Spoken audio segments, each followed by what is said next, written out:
오늘 이 아침에는 하나님이 머무시는 곳, 하나님이 머무시는 곳이라는 제목을 가지고 하나님의 말씀을 함께 나누도록 하겠습니다.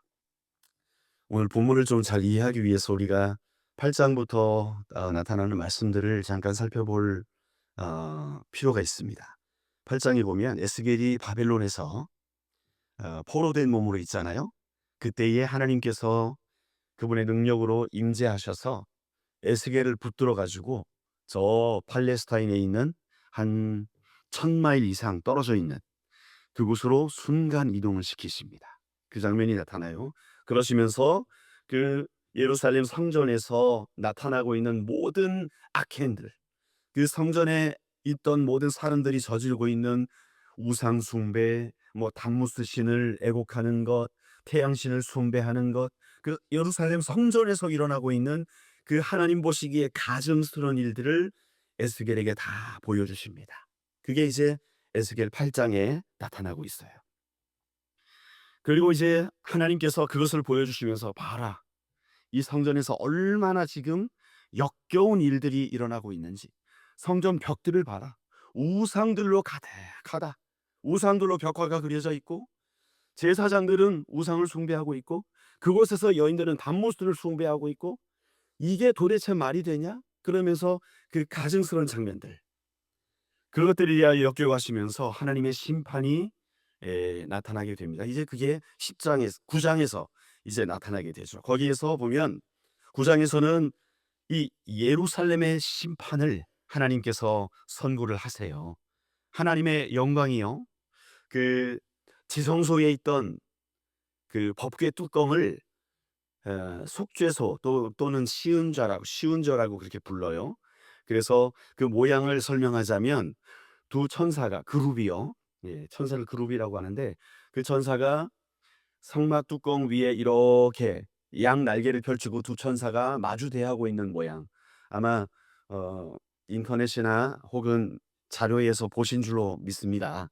그 성막 뚜껑을 이 속죄소라고 했고, 하나님께서 내 영광이 거기에서 있으리라, 그리고 내가 그 위에서 백성들을 만나리라라고 말씀하셨거든요.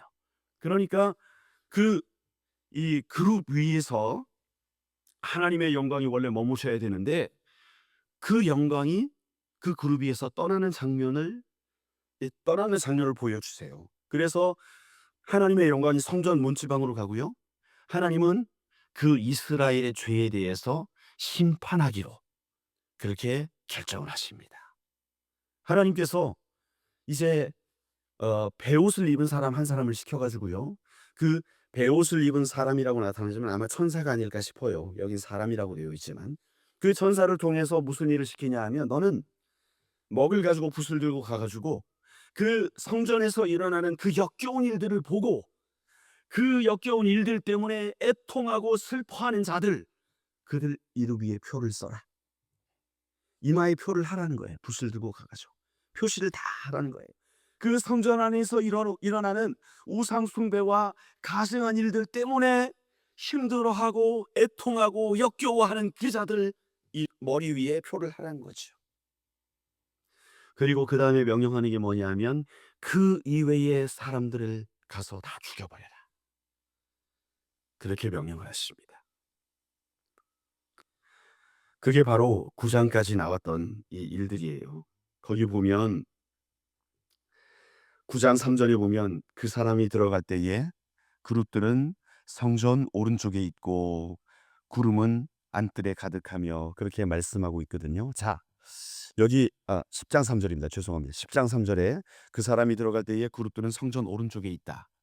여러분, 성전은 동쪽을 향해 입구가 열려 있습니다. 그렇죠? 이렇게 이쪽이 동쪽이라 생각하면 입구가 이쪽에 있고, 자, 북쪽, 남쪽, 동쪽, 서쪽이 되겠죠. 그렇게 성전이 자리를 잡고 있지요. 그런데 지금 그룹들이 어디에 있다고 합니까? 성전의 오른쪽. 성전에서 볼 때, 입구를 향하여 볼 때 오른쪽이라 하면 어느 방향을 말하냐 하면 남쪽을 말하고 있는 것이죠. 남쪽. 자, 그런데 그 남쪽에 그룹들이 서 있다는 거예요. 자, 8장에 보면 에스겔을 성전 북쪽을 바라봐라 하면서 보여주는데 북쪽에 뭐가 있었냐 하면 가증한 우상들이 그곳에 서 있었어요. 가증한 우상들이. 하나님의 질투하시는 그 우상, 질투하시는 그 가증한 우상이 북쪽에 있었어요. 그런데 지금 그룹들은 어디 있습니까? 그쪽에서 제일 먼 남쪽에 지금 위치하고 있는 거예요. 남쪽에 서 있는 거예요. 자, 그런데 그 그룹들 위에 뭐가 있어요? 10장 4절에 보니까 여호와의 영광이 그룹 위에서 올라와 성전 문지방에 이르렀다. 그 그룹들 위에 여호와의 영광이 계시는 거예요. 그렇죠? 하나님은 그룹들 위에 계시는 분이십니다. 성경을 보면요, 하나님의 보좌가 그 그룹들 위에 이렇게 나타나는 것을 우리가 볼 수 있어요. 그래서 이 그룹들 위에 지금 하나님의 영광이 나타나죠. 그 그룹들 위에 머무십니다. 그런데 여기서 질문이 하나가 제가 생겼어요. 잠깐만. 벌써 하나님께서 하나님의 영광이 이미 8장에서, 아니 9장에서 3절에 보면 그룹들 위해서 먼저 떠났다고 말씀하시거든요. 자, 9장 3절 보면 그룹에 머물러 있던 이스라엘 하나님의 영광이 성전 문지방에 이르더니. 자, 여기서 알 수 있는 게 뭐냐면 하나님께서는 이전에 그 지성소에 있는 그룹들 위에 계속 머무셨다는 거예요. 지금까지 머물러 계셨다는 거예요. 그런데 이제 그 가증한 것들 때문에, 그 이스라엘의 악행 때문에 이전에 머물렀던 자리에서 떠나셔서 지금 성전 문지방으로 이동하신 겁니다. 하나님의 영광이. 그렇게 말씀하고 있는 거예요. 그러면 9장의 지금 그룹과 지금 10장에 나타난 문지방에 서 있는 그룹은 같은 그룹일까요? 다른 그룹일까요? 그런 질문이 떠오른 거지요. 자, 그럼 9장에 머물러 있던 그룹은 뭐냐? 무엇을 말하는 것이냐? 여러분 기억하십니까? 솔로몬이 바로 이 성전을 건축을 했습니다. 그렇죠? 그리고 이제 그 오벳 에돔의 집에 있던 법궤를 다윗이 들어왔고, 그 다윗의 장막에 있던 법궤를 다시금 성전으로 모시게 되고, 그때 솔로몬이 하나님 앞에 간절히 기도를 하죠. 그렇죠? 이 제물을 천 마리의 소를 드리고 하나님 앞에 간절히 기도하는 장면이 나와요. 역대하 7장에 보면 그 장면이 쭉 나옵니다. 그래서 그 기도를 마친 다음에 어떤 일이 일어나느냐? 7장 1절 2절 보면 역대하 솔로몬이 기도를 마침에 불이 하늘에서부터 내려와서 그 번제물과 제물들을 사르고 여호와의 영광이 그 성전에 가득하니, 이렇게 말씀하고 있습니다. 그러니까 솔로몬의 기도를 통하여 성전을 봉헌하게 될 그때에 하늘로부터 여호와의 영광이 그 성전에 임했어요. 그래서 그 여호와의 영광이 그 지성소에 있는 그 속죄소 위에, 그 그릇들 위에 머무셨던 거예요.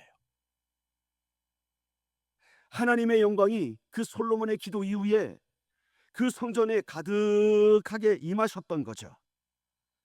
그 그룹 위에 머물러 있었던 거예요. 지금까지는 그 영광이 어디에 머물렀어요? 그 솔로몬의 성전 속죄소 위에 황금으로 만든 그룹 위에 머물러 계셨던 거라 말씀하고 있는 것입니다. 그런데 지금 이 에스겔서 10장에서 거기 머물렀었던 하나님의 영광이 떠나서 이제는 다른 그룹들, 하나님이 실제로 부리시는 그 영적인 실체, 그 천사들 위에, 그 문지방 위에 지금 머무르고 계신다는 거죠. 여러분, 이것이 무엇을 말할까요? 저는 본문을 읽으면서 하나님, 오늘 본문에서 하나님의 의도가 뭘까요? 하나님께서 우리에게 말씀하시는 의도가 뭘까요? 라는 질문을 해보았습니다. 하나님의 마음이 느껴지는데 그건 뭐냐 하면 내가 이제 더 이상 그 금으로 만든 그릇들 위에 있지 않겠다 말씀하시는 거예요.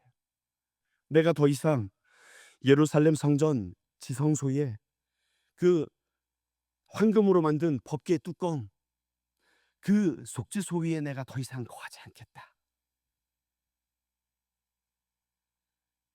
나의 영광이 이제 더 이상 그 각자 위에 임하지 않겠다. 그렇게 말씀하고 있는 거예요. 이제부터는 실제로 하나님을 섬기며 보호자 하는 그 그룹들 위에 나는 머물 것이다. 너희들이 만들어 놓은 그 형상 위에 더 이상 머물지 않겠다는 거예요. 이제는 실제로 하나님을 경배하며 실제로 하나님의 뜻대로 움직이는 그 그룹들 위에 나의 영광이 머무를 것이다. 여러분, 하나님이 어디에 머무시는지를 알라고 말씀하시는 거예요. 나의 영광이 어디에 머무는지를 너희가 알아야 한다라고 지금 말씀하고 있는 거예요. 이전의 영화, 솔로몬의 그 영화에서 이제 하나님은 떠나시겠다는 거예요. 왜 그렇습니까? 유다가, 이스라엘이 그 하나님의 성전에서 온갖 가증한 일들을 다 행하고 있는 거예요. 우상 숭배를 서슴지 않고요, 태양신을 섬기는 걸 서슴지 않고요, 그 성전 벽에는 온갖 가증한 더러운 우상의 그 벽화들로 가득하게 만들어 놨고요, 여인들이, 그 열심 있는 여인들이 성전에 와서 하나님 앞에 애곡하는 것이 아니라 밤무스 앞에 애곡하는 모습들을 하나님께서 보시면서 내가 더 이상 그 성전에 머무르지 않겠다, 내가 더 이상 그 그룹들 위에 머무르지 않겠다 라고 지금 선포하고 계시는 거라고요. 가증스럽다는 거죠. 역겹다는 거죠. 그러면 하나님은 어디 계신다는 것입니까? 어디에 머무르신다는 것입니까? 바로 진짜 그룹들을 위해 머무신다는 거예요. 진짜 그룹들. 여러분, 창세기 3장에 보면 이 그룹들이 처음 등장을 해요. 거기서 보면 아담과 하와의 죄로 인해서 그들이 쫓겨나게 될 때에 하나님께서 불칼로 그 그룹들을 통해서 에덴 입구를 지키게 하시잖아요. 생명나무를 지키게 하시고, 그렇죠? 하나님께서는요, 그 그룹들처럼 하나님의 생명, 하나님이 복음이 훼손되지 않도록 지키시는 그들 위에 머무시겠다는 거예요. 또 그룹들이 어떤 역할을 합니까? 성경에 보면, 이사야서에 보면요, 스랍이라는 단어로 또 이 천사들이 등장을 해요. 그들은 어떤 역할을 하냐면 보좌에서요, 거룩하다 만군의 여호와 하나님을 찬양하는 그 역할을 합니다. 하나님께서 누구 위에 머무시겠느냐? 하나님을 경배하는 자. 그래서 그 하나님의 이름을 영화롭게 하는 자, 그 이름을 거룩하게 만드는 그들 위에 머무시겠다는 거예요.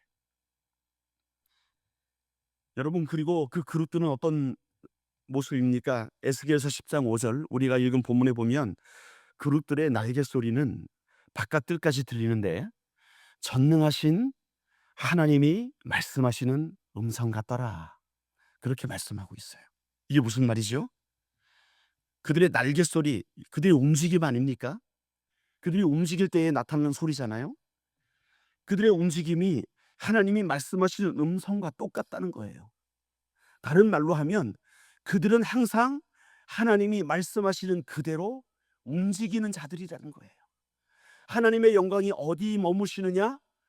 하나님의 말씀이 현실화되는 바로 그곳에 머무신다는 거예요. 하나님의 백성들이 하나님의 말씀을 듣고 그것을 무시하고 가증스러운 우상을 섬기게 되면 하나님은 거기서 떠나시고, 하나님의 음성이 선포될 때에 그 말씀을 아멘으로 받고 그 말씀을 삶에 현실화시키기 위하여서 몸부림치며 기도하며 순종하는 그들 위에 머무시겠다는 거예요. 여러분, 하나님이요, 시편 18편에 보면은 이 또 그룹들이 등장해요. 거기서 보면 하나님께서 그 그룹들을 타시고요, 이곳저곳으로 마치 위히크처럼, 탈 것처럼 그 그룹들을 타시고 이곳저곳으로 이동하시는 그런 장면이 목격되거든요. 거기서 보면 하나님은 어디 머무시느냐? 하나님의 마음이 가는 그곳, 하나님이 움직이시는 그곳에 함께하는 자들 위에 머무신다는 것을 우리가 알 수가 있어요. 저 이 그룹들에 대해서 많이 묵상해 보지 않았는데 에스겔서를 통해 계속 등장하는 이 그룹들, 한마디로 말하면 천사라고 표현할 수 있죠. 지금 하나님의 영광은요, 문지방으로 이동한 그 천사들 위에 머무르고 계십니다. 그리고 하나님은 그들을 통해 하나님의 일을 행하게 하십니다. 여러분, 우리가 기억해야 될 것은 뭐냐 하면요, 교회도 마찬가지라는 거죠. 지금 우리는 하나님의 나라, 하나님의 백성으로 부름받은 자들, 예수 그리스도의 복음을 깨닫고 그리스도의 그 생명을 얻어 하나님의 나라를 위하여 살아가고 있는 자들, 교회 아닙니까? 교회는 사명이 있습니다. 무슨 사명입니까? 내가 예수 믿고 예수를 알아? 나의 모든 것 다 변했네. 거기서 멈춥니까? 아니죠. 마태복음 28장 19절 20절처럼 우리가 모든 족속에게 나아가서 복음을 전하며 그들에게 생명을 전하는, 다른 말로 하면 하나님의 말씀대로 살아가는, 하나님의 소원을 이루는 그러한 자들로 우리를 부르셨다는 것이죠. 그게 교회의 존재 목적이지요. 그런데 교회가 그것을 위해 존재해야 되는데, 그 하나님의 말씀이 현실화되는 것을 위하여 존재해야 되는데, 그것 외에 다른 가증한 것들로 채워진다면 여러분, 그 교회 위에 하나님은 머물 수 없다는 것입니다. 우리 교회를 향한 하나님의 음성으로 우리가 들어야 될 줄로 믿습니다. 그렇다면 우리는 어떻게 존재해야 될 것인가? 우리 교회는 어떤 모습으로 존재해야 될 것인가? 그것은요, 이전에 만들어 놓았던 그 황금으로 만든 그 그릇과 같은 눈에 보이는 어떠한 것을 추구하는 것이 아니라 정말 하나님의 마음이 향하고 있는 그곳, 하나님의 마음이 움직이고 있는 그곳을 향하여 함께 달려가는 그러한 모습이 되게 될 때 하나님은 우리 교회와 함께 하실 줄로 믿습니다. 그것이 바로 하나님께서 머무시는 곳, 그것이 바로 하나님의 임재가 함께하는 곳. 여러분, 말씀을 마무리하겠습니다. 이런 말씀을 듣게 되면 우리는 부담이 돼요. 우리가 그렇게 살 수 있을까? 우리가 어떻게 그렇게 살아요? 우리는 늘 넘어지잖아요.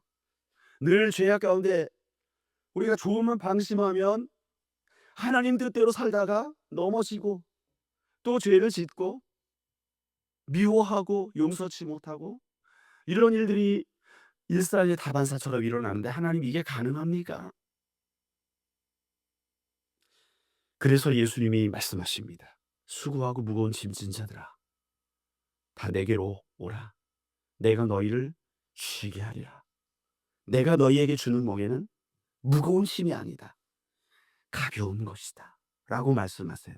여러분, 이게 무슨 말씀입니까? 주님께서 우리의 연약함을 아셔요. 우리가 날마다 넘어지는 것도 아셔요. 그래서 그 십자가 위에서 주님께서 오셔서 하신 일이 무엇입니까? 우리의 과거의 죄와 또 우리의 지금 짓고 있는 현재의 죄와, 그리고 앞으로 또 넘어지고 또 넘어질 그 미래의 죄를 위하여서 주님은 십자가 위에서 우리의 죄를 다 담당하셨다는 거예요. 우리의 죄의 무게를 우리 스스로 담당하도록 내버려 두시지 않고 주님께서 그것을 다 담당하셨어요. 그래서 그분의 이름을 믿는 자들마다 그 무거운 죄의 멍에를 벗어버리고 쉽고 가벼운 짐을 우리에게 주신다는 거예요. 여러분, 그 쉽고 가벼운 짐은 뭡니까? 우리가 열심히 노력해서 거룩하게 살기로, 죄 안 짓기로 살기로 노력하고 스스로 애쓰는 그러한 힘든 인생이 아니라 하나님께서 우리에게 허락하신 그 은혜, 우리를 구원해 주신 그 감격, 그 하나님의 허락하신 그 기쁨을 우리가 소유한 자로서 성령을 의지하며 살 수 있는 은혜를 허락하셨다는 거예요. 여러분, 그런 성령님은 어떤 분이십니까? 성령님은요, 예수 그리스도의 영이세요. 성령님은요, 보혜사세요. 보혜사란 말은 우리를 돕는 자란 말입니다. 어떻게 도우시느냐? 우리가 말씀이 기억나게 만드시는 분이에요. 우리가 성경을 읽을 때 그 말씀을 또 깨닫게 하시는 분이 성령님이세요. 깨달을 때 어떤 능력이 생겨지느냐? 말씀을 살아갈 수 있는, 실천할 수 있는 힘이 그분으로부터 우리에게 임하는 줄로 믿습니다. 그분이 바로 성령님이세요. 그러니까 예수님은요, 수고하고 무거운 짐을 우리 홀로 지도록 만드신 것이 아니라 성령님을 의지함으로 그 모든 죄악을 이겨나갈 수 있는 능력을 우리에게 허락하신 줄로 믿습니다. 그러니까 우리가 아침마다 나와서 새벽기도 하는 거예요. 왜요? 성령을 의지하기 위해서. 하나님, 우린 연약합니다. 우린 또 넘어집니다. 그러나 오늘도 내가 주를 의지하여 살아가기를 원합니다. 하나님, 나의 모든 결정에, 나의 모든 판단에 하나님 함께하여 주시옵소서. 늘 하나님께 묻고 그분을 의지하며 살아가게 되면, 여러분, 우리는 더 이상 그 무거운 짐을 내가 지켜야지, 내가 해야지, 그렇게 해서 지켜내는 것이 아니라 그분의 인도하심을 따라, 그분의 말씀하심을 따라 순종하며 걸어가는, 그래서 그 무거운 짐을 벗어버리고 자유케 되는 역사가 우리의 삶 가운데 실제할 줄로 믿습니다. 그것이 바로 크리스천 라이프인 거예요. 그것이 바로 하나님이 머무시는 곳이 되는 거예요. 여러분, 오늘 우리의 삶은요, 하나님께서 너 이거 지켜야 돼, 너 이거 해야 돼, 주일 성수해야 돼, 11조를 해야 돼, 이거 해야 돼, 그거 지켜야 하늘 천국 가고, 그거 못 지키면 도태되고, 그것이 아니에요. 하나님께서 원하시는 삶은 뭐냐 하면, 우리 연약한 거 알아요. 인정하고, 성령 하나님, 나를 도와주세요. 성령 하나님, 주님의 뜻을 깨닫게 해주세요. 성령 하나님, 그 말씀대로 살 수 있도록 나를 인도해 주세요. 그 성령님을 붙들고 의지하는 삶인 줄로 믿습니다. 우리 예수 소망의 모든 성도들의 삶이 그렇게 해서 하나님이 머무시는 곳이 되시기를 주의 이름으로 축원합니다. 껍데기가 중요하지 않아요. 뭔가를 그냥 눈에 보이는 거 갖추는 거 중요하지 않아요. 그것보다 중요한 것은 우리에게 허락하신 하나님의 말씀, 하나님의 의도, 그분의 뜻을 깨달아서 우리의 삶 가운데 그분이 운행하시도록, 그분의 일이 나타나도록, 우리의 삶 가운데 그분이 역사하시도록 순종함으로 우리의 삶을 내어드리는 그곳 위에 하나님은 머무실 줄로 믿습니다. 오늘도 이 말씀을 붙들고 우리가 함께 기도합시다. 하나님, 나의 삶이 하나님이 머무시는 곳 되게 하여 주시옵소서. 더 이상 종교적으로 나를 포장하던 것 내려놓고 하나님 앞에 나오게 되면 정말 나의 있는 모습 그대로, 더러운 모습 그대로, 하나님, 내가 나왔어요, 나를 깨끗게 해주세요, 용서해 주세요, 기도하시면서 그분의 인도하심을 붙들고 순간순간 살아가시길 부탁드리겠습니다. 우리 기도합시다. 하나님, 우리 삶을 하나님이 머무시는 성전 삼으시고 하나님의 임재가 우리의 삶 가운데 날마다 도와주는 그러한 삶이 되게 해달라고, 성령으로 충만한 그러한 삶이 되게 해달라고, 뿐만 아니라 여러분이 가져온 모든 기도 제목 가운데 하나님의 선하신 역사가 나타나게 해달라고 우리 주에 한번 부르짖고 자유롭게 기도하시다가 돌아가겠습니다.